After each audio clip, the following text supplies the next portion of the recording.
வணக்கம் நண்பர்களே. எடப்பாடி பழனிசாமி டெல்லி போயிருக்கிறார். பாஜக அதிமுக கூட்டணியில தொகுதி பங்கீடு குறித்து அமித்ஷாவோட பேச போறார். அநேகமா அதிமுக அந்த 160 170 கிட்டத்தட்ட அந்த சீட் அளவுக்கு தான் நிற்கும் மாதிரி தெரியுது. 160.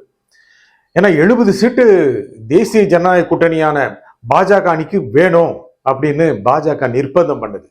இது நல்லா தெரியும். இதுதான் அண்ணாமலை ஃபார்முலா.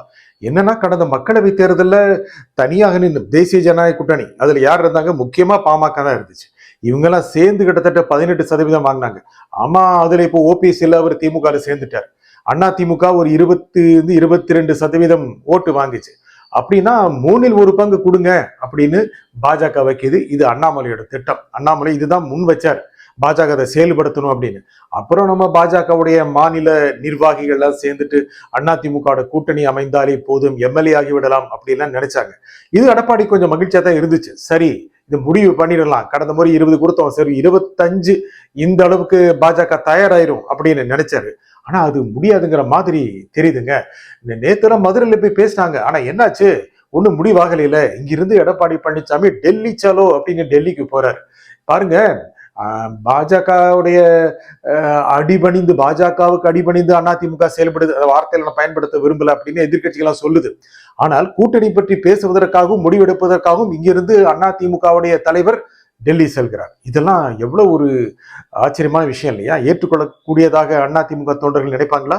எவ்வளவு தடவை அதிமுக ஆட்சி இருந்திருக்கு? கிட்டத்தட்ட 30 ஆண்டுகள் தமிழகத்தை ஆண்ட கட்சிங்க. புரட்சி தலைவர் எம்ஜிஆர், புரட்சி தலைவி ஜெயலலிதா இவர்களெல்லாம் கோலோச்சிய ஆளுமை செலுத்திய ஒரு கட்சி. அந்த மாநிலத்திலே ஆளுமை செலுத்தியவர்கள் அவர்கள். இப்போ இந்த தொகுதி பற்றி பேசுறதுக்கு டெல்லி போறாங்க. இங்கிருந்து இவங்க போறாங்க. காங்கிரஸ்காரங்க என்ன பண்றாங்க?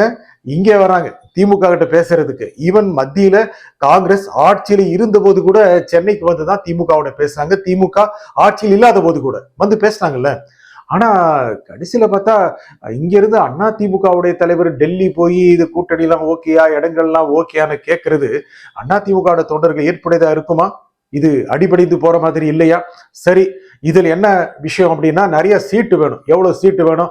பாஜக கிட்டத்தட்ட 35 சீட்டு மார்க் பண்ணி கொடுத்திருக்கு. ஆனா அது கொடுக்க கூடாது எடப்பாடி நினைக்கிறார். ரொம்ப நெருக்கடியில் இருக்கிறார்.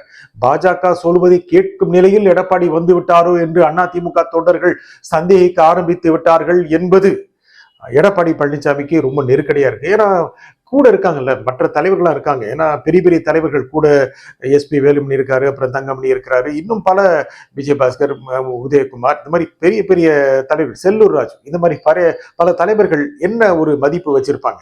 ராஜேந்திர பாலாஜி அவர் ஏற்கனவே சொன்னவர், மோடி எங்கள் டாடி அப்படின்னு. இவர்களெல்லாம் எந்த விதமான மரியாதையை தலைமை மீது வைப்பார்கள்? தொண்டர்களிடம் என்ன கொண்டு போய் சேர்ப்பார்கள்? எத்தனை இடங்கள் வேண்டும், எத்தனை இடங்கள் வேண்டும் என்று பாஜக கேட்க வேண்டிய நிலைக்கு விட எத்தனை இடங்கள் கொடுத்தாலும் பரவாயில்லையா என்று அதிமுக தலைவர் ஒருவர் டெல்லி சென்று கேட்கும் நிலைக்கு தள்ளலாமா? அது சரியா? அது எப்படி தேர்தலில் பிரதிபலிக்கும்? எத்தனை இடங்கள் கொடுப்பார்கள்? சரி, பாஜக ஒரு 30 அளவுக்கு கேட்கறாங்க, 25 வரைக்கும் கொடுக்க வாய்ப்பு இருக்கு. இவங்களுக்கு பாமக அன்புமணி டீமுக்கு அவங்களுக்கு 25 50 ஆகி போச்சு. அப்புறம் அமமுக அவங்க பாஜக வாங்கிக்குவாங்க இருந்தா கூட அவங்களும் ஒரு 10-12 சீட்டு கேட்கறாங்க. 60 சீட்டு ஆகி போச்சு. 170 நிக்கணும் அப்படின்னு எடப்பாடி நினைக்கிறாரு. அதிமுகவுடைய சிம்பல்ல அதிமுக நிக்கணும் அப்படின்னு எதிர்பார்க்கிறார். அப்படி நின்றால் தான் பெரும்பான்மை வர முடியும், அதிக அளவுக்கு இடங்களை பெற முடியும்.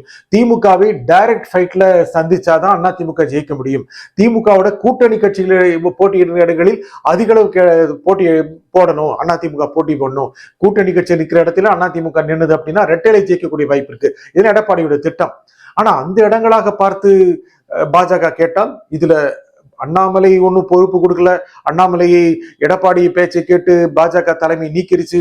அவரு மாநிலத்துல ஒரு பொறுப்புல இல்ல, மத்தியிலையும் பெரிய அளவுக்கான பவர்ஃபுல் இல்லை. இருந்தாலும் அவருடைய ஃபார்முலாவை செயல்படுத்துகிறது பாஜக. அதை ஏற்றுக்கொள்ளலாமா வேண்டாமா என்பது எடப்பாடியோட திட்டம். ஆனால் ஏற்றுக்கொள்ள வேண்டிய நிலைமைக்கு தள்ளுகிறார்கள். எப்படியோ பேசி நல்ல ஒரு சர்வைவர் அவர். எப்படி சூழ்நிலையிலிருந்து அழகாக அதை கையாண்டு மேல் வந்து அதை வெற்றிகரமாக முடிக்கக்கூடிய அளவுக்கான திறன் வாய்ந்தவர் எடப்பாடி பழனிசாமி. ஆகையால அங்கே போயிட்டு அவர் ஒன்றும் விட்டு கொடுத்துட மாட்டார். ஆனால் அவர்களுக்கு உரிய இடங்கள் பாஜகவுக்கு அவர்களுக்கு உரிய தொகுதிகள், அது எந்தெந்த இடம் எண்ணிக்கை, அப்புறம் எந்த தொகுதி, இதெல்லாம் ஓரளவு முடிவு பண்ணிடுவாரு.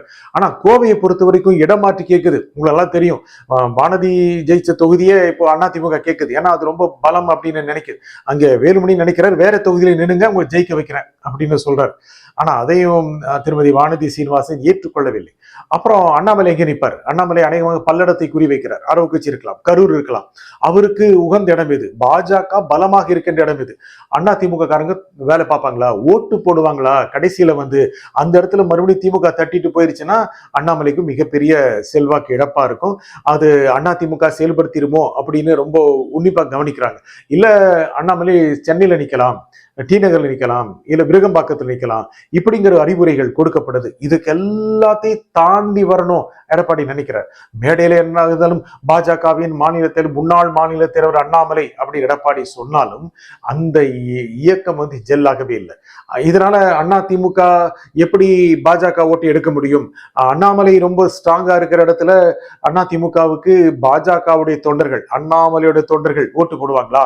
இது மிகப்பெரிய கேள்வியா இருக்கு. ஆகல அந்த இடத்துல யாருக்கு விட்டு கொடுக்கலாம்? பாஜக விட்டு கொடுத்தலாமா? உங்க ஆளுங்க நீங்களே ஓட்டு போடுங்க அப்படின்னு இதெல்லாம் திட்டத்துல இருக்கு. இதை எப்படி செயல்படுத்துறது? இதை சொல்றது எப்படி? எனது புரிந்து கொள்ள விஷயம் இது. என்னதான் எடப்பாடி அண்ணாமலைக்கு இடையே நிச்சயமாக ஒரு இறுக்கம் இருக்கு. எடப்பாடி டிடிவி தினகரனுக்கு இடையே இறுக்கம் இருக்கு. என்னதான் டிடிவி தினகரன் மேடையில் தேசிய ஜனநாயக கூட்டணி ஆட்சி அமைக்கும் எடப்பாடி கே பழனிசாமி அவர்கள் மீண்டும் முதலமைச்சர் ஆவார்கள் சொன்னாலும் கூட உதட்ட அளவில் வருகின்ற வார்த்தைங்கிறது எல்லாருக்குமே புரியுது. இதுல முரண்பாடுகள் மிக்க ஒரு கூட்டணியை எப்படி அவங்க பண்ண போறாங்க? இது எல்லாத்தையும் தாண்டி வருவாரு எடப்பாடி பழனிசாமி. அந்த அளவுக்கான ஒரு ஃபைட்டர், நுணுக்கம் தெரிந்தவர், அடிமட்டத்திலிருந்து மேல வந்தவர், எல்லார்கிட்டையும் ரொம்ப இயல்பா இருக்கக்கூடியவர். அவர் சாதாரணமாக பேசி அரசியலை முடிக்கக்கூடிய ஒரு தலைவர், மறுக்க முடியாத உண்மை.